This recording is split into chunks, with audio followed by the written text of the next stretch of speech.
అది తారకాసుడనే రాక్షసుడు విజృంభిస్తున్న అరాచక సమయం. ఆ రాక్షస సంహారం కోసమే అవతరించాడు కుమారస్వామి. తారకాసునిపై యుద్ధానికి వెళ్లే తరుణంలో స్వయంగా కుమారస్వామియే నిర్మింపజేశాడు ఆ నగరాన్ని.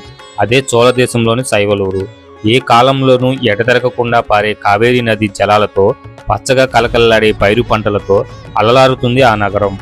ఎందుకంటే సాక్షాత్తు సుబ్రహ్మణ్య స్వామి నిర్మించిన దివ్యస్థలి కాబట్టి. ఇక్కడ అనేక మంది వేద పండితులు తమ వేదాధ్యాయంతో ఆ ప్రాంతాన్ని స్వరబద్ధం చేస్తారు. అక్కడ సంచరించే భక్తాగ్రేశ్వరులు నిరంతరం జపించే భగవన్నామంతో నగరమంతా ఆధ్యాత్మిక నిలయమై అపర స్వర్గమా కైలాసమా అని అనిపిస్తుంది. చోళదేశంలోని అతి ప్రసిద్ధమైన 5 నగరాలలో సైవలూరు ఒకటి. ఇలాంటి దివ్య భవ్యస్థలిలో యచ్చదచ్చుడు అనే బ్రాహ్మణోత్తముడు ఉండేవాడు. కావటానికి ఉత్తమ వంశంలోనే పుట్టినప్పటికీ యచ్చదత్తు పూర్తిగా మంచివాడు అనలేం, అలా అని పూర్తిగా చెడ్డవాడు అనలేం. రెండింటి సమ్మేళనమే ఈ యచ్చదత్తు. ఇతని భార్య పవిత్ర మాత్రం పేరుకు తగ్గట్టుగానే అతి పవిత్రమైనది. ఆమె సాధుగుణంతో ఇంటికి వచ్చిన వారిని అందరినీ ఆదరిస్తూ నలుగురిలో ఆ కుటుంబ స్థాయి పెంచుతూ ఉండేది. ముఖ్యంగా ఆ ఇల్లాలు పరమశివునికి మహాభక్తురాలు. అయితే వారు సంతానం లేక బాధపడుతూ ఉండేవారు. మొత్తానికి ఆ ఇల్లాలి వ్రతాలు నోములు పుణ్యఫలంగా చాలా కాలానికి జన్మించాడు చండీశ్వర నాయనారు. పుట్టినప్పుడు తల్లిదండ్రులు పెట్టిన పేరు విచారశర్మ. వీరు ఉండే చోళదేశంలోని ఆ గ్రామం వేదఘోషతో పవిత్రమైన మంత్రమై వీణులకు విందు, మనసుకు ప్రశాంతత చేకూర్చేవి. ఇంకా ధ్యాన నిష్ఠాగరిష్ఠులకు శివభక్తులకు నిలయంగా విరిసిల్లేది. విచారశర్మ కారణజన్ముడు కావడంతో 5 ఏళ్ల ప్రాయం నిండక పూర్వమే పరమశివుని ద్వారా వెలువడ్డ సకల ఆగమాలు వేదాంగాలలో అసమాన పండితుడయ్యాడు. ఆచార సంప్రదాయాన్ని అనుసరించి 7వ సంవత్సరం రాగానే ఉపనయనం చేశారు తల్లిదండ్రులు. అనంతరం విద్యాభ్యాసానికి గురుకులానికి పంపించారు. ఏ విషయాన్నైనా గురువు చెప్పగానే ఇట్టే ఆకలింపు చేసుకునేవాడు. ఇంకా చెప్పాలంటే గురువు చెబుతుండగానే ఆయనతో పాటు విచారశర్మ వేదాలన్నింటినీ ఏకరువు పెట్టేవాడు. ఇతని అపార ప్రజ్ఞా పాఠవాలను చూసి గురువుగారు నోరెళ్లు పెట్టేవాడు.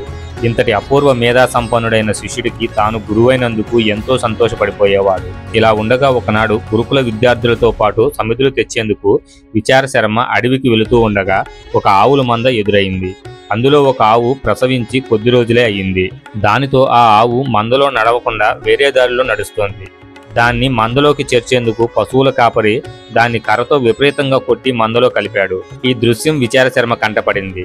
దానితో అతనికి బాగా కోపం వచ్చి పశువుల కాపరిని ఆవలికి నెట్టి, అయ్యా, అకారణంగా మూగజీవాన్ని ఇలా హింసిస్తావా? పశుపతి అయిన పరమేశ్వరుని సంకల్పంతో పశుజాతి ఆవిర్భవించింది. అలాంటి పవిత్రమైన ఆవును పట్టుకొని ఇలా కొడతావా? ఆవంటే ఎవరనుకుంటున్నావు? భూలోకంలో వెలిసిన సకల దేవతా స్వరూపం. ఆవు ఒక్కో అవయంలో ఒక్కో దేవత కొలువుంటుంది. దీని ద్వారా ఉత్పన్నమయ్యే పంచగవ్యాలు అంటే పాలు, పెరుగు, నెయ్యి, మూత్రం, గోమయం అవి పవిత్రమైనవి. పాలు శివునికి అభిషేక ద్రవ్యం. ఈశ్వర సమానమైన విభూతి ఆవిర్భవించేది గోమయం నుంచేనయ్యా. ఈ విషయాలు తెలియక నీవు ఈ రోజు చాలా పాపం చేశావు. కాబట్టి ఇక నుంచి నువ్వు గోవులను మేపవద్దు. నీ బదులు నేనే వీటి ఆలనా పాలనా చూసుకుంటాను అని అతన్ని అక్కడి నుంచి పంపించేశాడు. ఈ ఆవులు ఎవరివో కనుక్కొని వారి అనుమతి పొంది గోవులను తానే స్వయంగా తోలుకు వెళ్లి ఏపుగా పెరిగిన పచ్చిక బయలులో మేపసాగాడు. నిర్మలంగా పారే ఏటి నీళ్లను వాటికి పట్టించేవాడు. చెట్ల నీడల్లో వాటిని విశ్రమింపజేసేవాడు. విచారశర్మ పాలనలో ఆవులు చక్కగా మేసి నిగనిగలాడుతూ ఇంతకు 4 రెట్లు పాలియసాగాయి. బ్రాహ్మణులకు సమృద్ధిగా క్షీరం లభ్యం కావడంతో విచారశర్మ గో సంరక్షణకు వారంతా ఎంతో ఆనందించారు. ఎవరికీ అంతు చిక్కని శివయ్యకు మరిన్ని చిక్కని పాలతో అభిషేకం చేసేవాడు. గోవులు కూడా విచారశర్మను చూడగానే లేగదోడ తల్లి ఆవును ఎంత గోముగా ప్రేమగా దగ్గరకు చేరుతుందో అదేవిధంగా ఇతని వద్దకు గోసమూహం అంతా వచ్చి నిలిచి ఎవరూ పితకకుండానే తమ పొదుగుల నుండి పాలను స్రవించేవి. ఆ పాలతో కొండలు నిండిపోయేవి. శివుని పట్ల అమితమైన భక్తి ఉన్న విచారశర్మ ఆ పాలతో నిత్యం అభిషేకం చేయాలనుకున్నాడు. ఇందుకోసం ఒకరోజు నది ఒడ్డున ఉన్న అత్తి వృక్షం కింద కూర్చొని మట్టితో ఒక ఆలయాన్ని నిర్మించాడు. మట్టితోనే శివలింగాన్ని తయారు చేసి ఆలయంలో ప్రతిష్ఠించాడు. ఆ రోజు నుంచి సైకతలింగానికి ప్రతిరోజు అభిషేకం చేయడం ప్రారంభించాడు. అత్తిపూలతో ఆ శివుడిని అర్చించేవాడు. ఒక రోజున విచారశర్మ ఆ విధంగా సైకతలింగానికి క్షీరాభిషేకం చేస్తూ ఉండగా ఆ ఊరివాడొకడు అటువైపుగా వెళుతూ విచారశర్మ ఆవు పాలను మట్టిలో వలకపోయడం చూశాడు. విచారశర్మ ఈ విధంగా పాలను మట్టిలో పోసి దుర్వినియోగం చేస్తున్నాడని నిందమోపుతూ ఈ విషయాన్ని ఊరి అధికారికి ఫిర్యాదు చేశాడు. దానితో అధికారితో పాటు ఊరి పెద్దలు కూడా విచారశర్మ తండ్రి యచ్చదత్తుని వద్దకు వచ్చి కుమారుని విషయమై బాగా మందలించారు. ఊరి వారితో అవమానం పాలైన యచ్చదత్తుడు స్వయంగా కుమారుని గురించి తెలుసుకుందామని అతను ఉండే చోటుకి వెళ్ళాడు. అక్కడికి సమీపిస్తూ ఉండగానే విచారశర్మ పాలను మట్టిలో పోస్తుండటం చూశాడు. దానితో తండ్రికి చాలా ఆగ్రహం వచ్చింది.